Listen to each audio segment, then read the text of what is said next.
ನಮಸ್ತೆ. ನಿಮ್ಮ ದಲಿತ ಸಂಘದವರು ಯಾವಾಗ್ಲೂ ಹೋರಾಟ ಮಾಡ್ತಾ ಇರ್ತಾರೆ ದಲಿತರಲ್ಲಿ ಒಬ್ರು ಮುಖ್ಯಮಂತ್ರಿ ಆಗ್ಬೇಕು ಅಂತ. ಅದರಿಂದ ಏನಾರ ಕಾರಣ ಇದೆಯಾ ಅಥವಾ ಅದರಿಂದ ಉಪಯೋಗ ಏನಾದ್ರು ಇದೆಯಾ ನಿಮ್ಗೆ?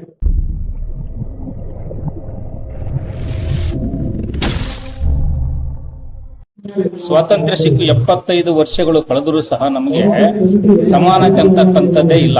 ನೋಡಿ, ಹಿಂದೆ ಶತಶತಮಾನಗಳಿಂದ ನಮ್ಮನ್ನ ಆಳ್ತಕ್ಕಂತ ಈಗಿನ ರಾಜಕೀಯ ಪಕ್ಷಗಳು, ಆಗಿನ ಮನುವಾದಿ ಜನರು ನಮ್ಮನ್ನ ತುಳಿತಕ್ಕೊಳಗಾಗಿ ನಮ್ಮನ್ನ ಕೀಳು ಮಟ್ಟದಲ್ಲಿ ನೋಡ್ತಕ್ಕಂಥ ಪರಿಸ್ಥಿತಿ ಬಂತು.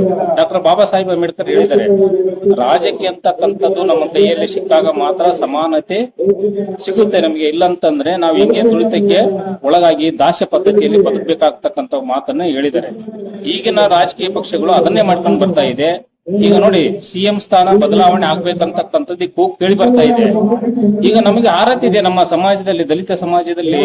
ಸನ್ಮಾನ್ಯ ಶ್ರೀ ಸತೀಶ್ ಜಾರಕಿಹೊಳಿ ಆಗಿರ್ಬೋದು, ಜಿ ಪರಮೇಶ್ವರ್ ಆಗಿರ್ಬೋದು, KH ಮುನಿಯಪ್ಪ ಅವರಾಗಿರ್ಬೋದು, ಮಹದೇವಣ್ಣ ಅವರಾಗಿರ್ಬೋದು, ದಲಿತ ಸಮುದಾಯದಲ್ಲಿ ಯಾರಿಗಾದ್ರೂ ಸಿಎಂ ಸ್ಥಾನ ಕೊಡ್ಲೇಬೇಕಂತಕ್ಕಂಥದ್ದು ನಮ್ಮ ಆರತೆ. ಅದೇ ರೀತಿಗೆ ಪರಿಶಿಷ್ಟ ಪಂಗಡದಲ್ಲಿ ಇರ್ತಕ್ಕಂಥ ಒಬ್ಬರೇ ಸಚಿವರಿದ್ದಾರೆ. ಇನ್ನು 2 ಸಚಿವ ಸ್ಥಾನವನ್ನ ಟಿ ರಘುಮೂರ್ತಿ ಅವರಿಗಾಗಿರ್ಬೋದು ಅಥವಾ ಬಸನಗೌಡ ದದ್ದಲ್ ಇವರಿಬ್ಬರಿಗೂ ಸಹ ಸಚಿವ ಸ್ಥಾನವನ್ನು ಕೊಡ್ಬೇಕಂತಕ್ಕಂಥದ್ದು ನಮ್ಮ ಮೂಲ ಆಗ್ರಹವಾಗಿದೆ.